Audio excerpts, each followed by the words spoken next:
તો રાજકોટમાં પણ ફરજિયાત હેલ્મેટને લઈને ઝુંબેશ। આજે સરકારી કચેરીઓમાં ટ્રાફિક વિભાગ દ્વારા ઝુંબેશ હાથ ધરવામાં આવી છે। મનપામાં ટ્રાફિક પોલીસની હેલ્મેટને લઈને ડ્રાઈવ।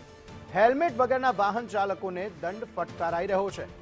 અનેક વાહન ચાલકો હેલ્મેટ પહેરેલા પણ જોવા મળ્યા।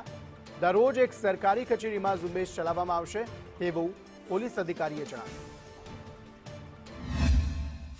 રાજ્યભરમાં હેલ્મેટને લઈને 1 મહિના સુધી ડ્રાઈવ ચલાવવામાં આવી રહી છે। રાજકોટ સહિત અલગ અલગ શહેરોની અંદર સરકારી કચેરીઓ છે તેની અંદર આવતા કર્મચારીઓ અરજદારો છે તેમને હેલ્મેટ ફરજિયાત પહેરવાનું નક્કી કરાયું છે। 1 મહિનાની ડ્રાઈવને લઈને રાજકોટ મહાપાલિકાની જે કચેરી છે તેની અંદર પણ અહીંયા ટ્રાફિક વિભાગ છે તેનો સ્ટાફ તૈનાત કરી દેવામાં આવ્યો છે। અલગ અલગ અરજદારો છે કર્મચારીઓ છે એ કોર્પોરેશનની અંદર પ્રવેશ કરે તો તેમને હેલ્મેટ પહેર્યું છે કે કેમ, તેમની પાસે પૂરતા કાગળ છે કે કેમ, આ તમામ બાબતોને લઈને ચકાસણી કરવામાં આવી રહી છે। જે લોકો અહીંયા પોતે અરજદાર અથવા તો કર્મચારી છે તેમને હેલ્મેટ પહેર્યું છે કે કેમ એ તમામ બાબતની ચકાસણી છે મહાપાલિકાની અંદર થઈ રહી છે।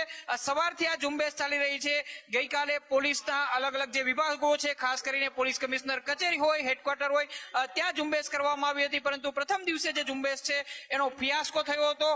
જ્યારે આજે બીજો દિવસ છે, બીજે દિવસે પણ હેલ્મેટ છે તેને લઈને અહીંયા ઝુંબેશ કરવામાં આવી રહી છે અને જે લોકો હેલ્મેટ નથી પહેર્યા તેમને દંડ ફટકારવામાં આવી રહ્યો છે અથવા તો એમ કહી શકાય કે તેમની સામે કાર્યવાહી થઈ રહી છે।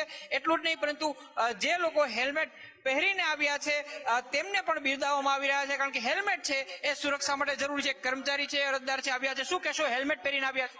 હા, હેલ્મેટ પહેરીને। કેવું લાગે છે આ ગરમીની અંદર હેલ્મેટ? ઘણા બધા લોકો ફરિયાદ કરતા હોય। ના, હું પહેરું છું, રેગ્યુલર પહેરું છું, આજે પહેરું એવું નથી। તો કેટલાક લોકો હેલ્મેટ છે તેને સુરક્ષાનું સૌથી મહત્વનું અંગ માને છે અને તેઓ નિયમિત પહેરીને આવે છે। એટલે કહી શકાય છે કે રાજકોટની અંદર જે 1 મહિનાની ઝુંબેશ છે તેની અંદર હેલ્મેટ ન પહેરનારા લોકો છે તેમની સામે કાર્યવાહી થઈ રહી છે। તો જે લોકો હેલ્મેટ પહેરીને આવે છે તેમને બિરદાવવામાં પણ આવી રહ્યા છે। કેમેરામેન માધવ ભટ્ટ સાથે મયુર સોની, સંદેશ ન્યૂઝ, રાજકોટ।